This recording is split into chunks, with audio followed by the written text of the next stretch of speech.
Alright, here goes. Not gonna pre-write because fuck that noise. Have dad that lives in the middle of Ozark Mountains. Stay with him for a few weeks to a month every summer. Mom has custody, but she and dad are on good terms. House isn't great, mate, but he made a lot of furniture out of local cedar, and he's pretty skilled carpenter / engineer type. Has his own sawmill and wood shop that brother was with me, used to make candlesticks and tables and things when we got older. House had this little screen wall porch, important later, on the side, 90 degrees away from the door. It has a sliding door, but it's busted, so you have to walk about 20 feet around the house each time if you want to go in or come out. Anyway, be 11 to 12. Few days left until we go home to mom's. Excited to go home and play video. It's nighttime. Me and bro's bedroom is on second floor. Only window has good view of front yard. Trees to left and right. Driveway and road to front. It's nighttime. Me and bro's bedroom is on second floor. Only window has good view of front yard. Trees to left and right. Driveway and road to front.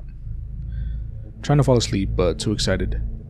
Hear mom and stepmom talking downstairs, which is weird cause they're always asleep by 10ish. Front door opening. .wav. This is weird. Look out window. See dad walk out with a flashlight and his old double barrel. Don't know model. Sorry /K commandos. Goes to leftmost tree line and shines light here and there. Debate waking brother up about this, but he gets pissy real easy. Hear gunshot and nearly shit myself wiping. Whipping back to window. Look back in time to see dad thumb another shell into the breech. Whatever he's doing, he wanted 2 shots at the ready. So nervous, I actually hear the clank of the gun. See him walk backwards all the way to the house, trying to hold his gun and flash it at the same time. It was one of those big clunky fucking ones that use the massive battery. He makes it uneventfully. I'm too wired to fall asleep. Next few days, he seems weird and more quiet than usual. Doesn't want to do all this stuff he normally leaps at with us. We left a few days later, and I was too chicken shit to ask him about it. Next year we visited, though things were different around the house. Drove up to his house, rode there with a half-grown English Mastiff, taking up 80% of the back seat. Friendly enough to us, but slobbery. Finally make it around late afternoon. Suddenly, lights fucking everywhere. Floodlights at each corner of the house. Lights on post. Goddamn Christmas lights strung up around the outside. Honest to God, watchtowers set up on 3 sides of the house. Sawmill's been moved. New platform on top of the woodshop. 4 or 5 new guns, all high-powered rifles. Again, no model, because I was a kid. All I have now is a 700 ADL for deer hunting. My fuck, there's even a concrete bunker. It's /K's wet dream. And before fake, I shit you not, my dad's place is still set up like this. It was in the days before camera phones, early 2000s, and it never occurred to me to take pictures of his shame until now. Ask him what's all this for. Platforms. Deer stands. 4 of them? All within 200 feet of the house. Bunker. Auto maintenance.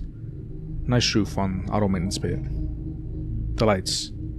To make the place more cheery, or to blind commercial aircraft. The dogs and guns to keep weirdos off the property.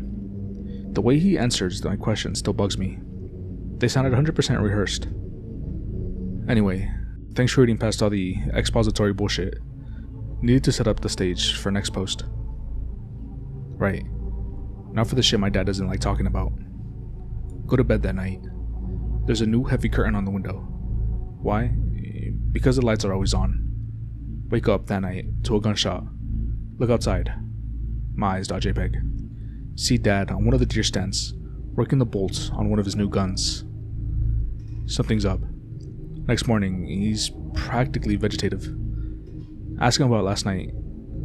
Trying to get his deer to barbecue. Shrug.gif. Ask if I can go outside and play.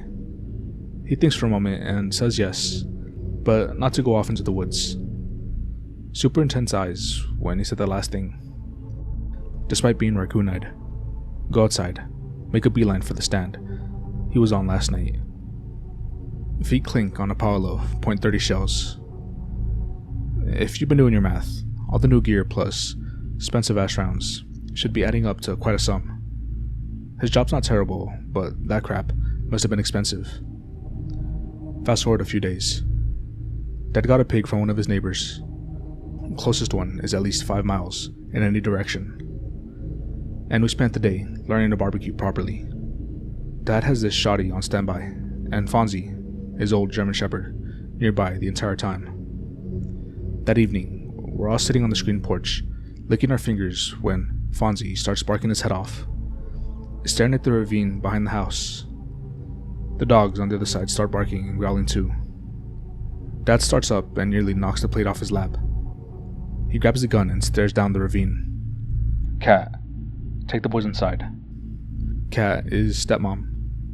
Suddenly, hear sound of branches snapping from trees near the bunker. We're getting flanked. Brother and I are swapping nervous glances, just about pissing ourselves. Without a word, Dad hands Cat Fonzie's leash and takes the rear while she leads us inside. Without a word. Once inside the greenhouse, it's straight shot to the door, and the 6 of us go in. Dad grabs a flashlight, a new gun, and a bug-out bag filled with rounds, and goes outside with Fonzie. Cat tries to keep us entertained with a stash of old kids' tapes, but neither of us are interested. Brother wants to go out and help Dad. I'm pissing my britches. For about half an hour, it's nothing but gunshots, growling, and the occasional yell from Dad. The window-mounted AC is running, and there's a weird smell to the air. Old barbecue, gun smoke, and something absolutely awful. Not trying to copy OP, but it's almost exactly how he put it. Rank horse sweat mixed with something like old manure and hot death and stale piss. Cat decides to risk it and opens the door to see what's going on. When she does, the house is immediately flooded with the stench. She shouts out to him. He barks back. "Keep that closed." She keeps that closed. Eventually, bodily needs to overcome fear, and I walk off to the bathroom. It's set on the wall that faces the ravine. The next bit is gonna sound seriously fake, but it's the reason I keep all my windows covered to this day. As I'm shitting, I look up at the bathroom mirror. Something in the reflection looks back at me. It's illuminated by the light from inside and outside, so I get a better look at it than I would have ever wanted to. Bullet-shaped head, not in a traditional sense. Stand a 9mm round on its base, and you get the idea. Rough, gray-red fur with a forward-facing whorl. That little swirly thing at the back of your head, and what looks like a slashed part on one side. Eyes. Fuck me, the eyes are the absolute worst. Just no thank you. Its face is sort of lopsided, but the nose is large and squashed. The mouth is hanging open a little, and the teeth are sort of tombstone-shaped and cruddy. My butthole nearly explodes from the sheer force of my fear shits. I just sit, shit, and stare at the thing's reflection. My mind's failing to change gears. Then it leads forward, and I hear the clunk of its face hitting the glass above my head. Thanks for reading. The more I type this out, the more comes back to me. Like it always does in stories like this, yada yada. I'm at my mom's on winter break, right now. It's in the woods, and I have a thick blanket tucked around my window. Let's continue. New source of input recalibrates my brain. It realizes that this thing is right the fuck behind me. I start wailing like a banshee. Hear the thing gurgle, fucking gurgle through the glass. I feel sprint my way through the bathroom door, trip on my pants, still around my ankles, and get a chunk of wood from the kitchen's shitty particle board floor lodged in my knee. Too scared to feel pain or embarrassment, Cat and brother come into the kitchen, see me panting and sobbing, sprawled on the floor, pants on my feet, staring at the bathroom. I didn't even have time to wipe. Cat asks what had happened as I pull my pants up. Dad comes barging through the door. Guess he heard my screams and thought I was being befuddled by some big gurgling monkey dog bastard. He sees me on the floor, bleeding, and immediately starts telling about how I raised that much of a racket over a busted knee. I see his fear / relief / anger, and raise him the hurt and pure terror of a tween that lost a staring contest with a fucking monster. I tell him about the thing I saw. He tells me and my brother to go upstairs. Don't remember much after that, except that he went back out, left one of the other dogs with us, and Kat helped clean and bandage my knee. The next day, Dad wouldn't let us go outside, but the smell was still in the house. He called our mom to go out to Springfield, halfway meet-up point, the next day. Pig was gone. About 80 pounds of exquisitely barbecued leftovers and carcass that Dad had promised the neighbor in exchange for the pig. One of the dogs was missing. Dad stayed inside with us that night. I was too afraid to go downstairs to bathroom, so he gave me a milk bottle and an extra blanket as a privacy tent. And that's really it. He took us to Springfield the next day, after making us promise not to tell Mom. I might not have shown it very well, but he loved the hell out of us, and didn't want her to stop bringing us.